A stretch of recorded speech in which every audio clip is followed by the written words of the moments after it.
নমস্কার, আমি স্বপন। ইভিএম নিউজে আপনাদের সকলকে স্বাগত। এই মুহূর্তে সব থেকে বড় খবর, কেরল সেটা আর 10 বছরের মধ্যে মুসলিম রাজ্যে পরিণত হবে বলে দিলেন মুসলিম ধর্মগুরু মুজাহিদ বালুশেরি। এই যে নামটা আপনারা দেখতে পাচ্ছেন, ছবিতে আপনারা তাকে দেখতে পাচ্ছেন, মুজাহিদ বালুশেরি। তিনি বলেছেন যে খিলাফত আন্দোলনের ডাক দিয়েছেন। তিনি বলেছেন কেরলে খিলাফত আন্দোলন করতে হবে, আমাদের তার জন্য সকলে প্রস্তুতি নিন।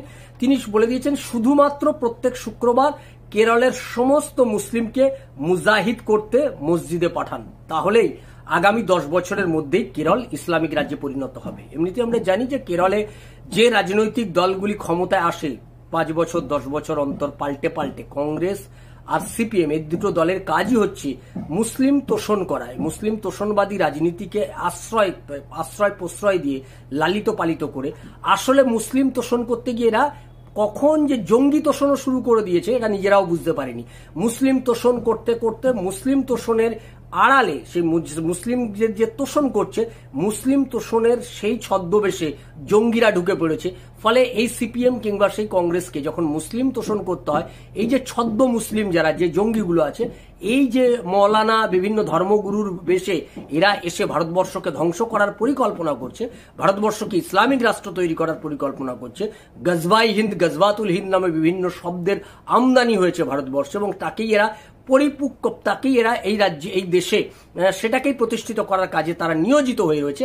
তাকেই যে তারা পরোক্ষভাবে সমর্থন করে চলেছে, এইটা এই কংগ্রেস আর বামেদের বুঝতে হয়তো অনেকটা সময় লেগেছে, বা অনেকে বুঝেও না বোঝার ভান করে শুধুমাত্র ভোটের রাজনীতির কারণে। আজকে পশ্চিমবাংলায় তৃণমূল কংগ্রেসও একই কাজ করে চলেছে। কেরলে যেরকম অবস্থা তার থেকেও ভয়ঙ্কর অবস্থা পশ্চিমবাংলায়। ফলে পশ্চিমবাংলাও আর বেশি দিন বাকি নেই, যদি এই ক্ষমতার এই যে যাকে আমরা এই মুহূর্তে আমরা বলি পশ্চিমবাংলার যে মুখ্যমন্ত্রী মমতা ব্যানার্জি, তার হাতে যদি আর বেশি দিন ক্ষমতা থাকে, তাহলে আপনারা এটা নিশ্চিত থাকুন যে এই রাজ্য ইসলামিক রাজ্যে পরিণত হতে এটাও বেশি দিন সময় লাগবে না।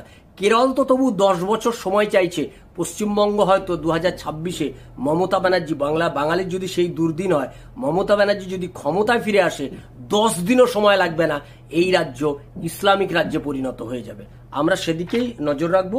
আপনারা নজর রাখুন ইভিএম নিউজের পর্দায়। ইভিএম নিউজ আপনার কথা বলে। নমস্কার।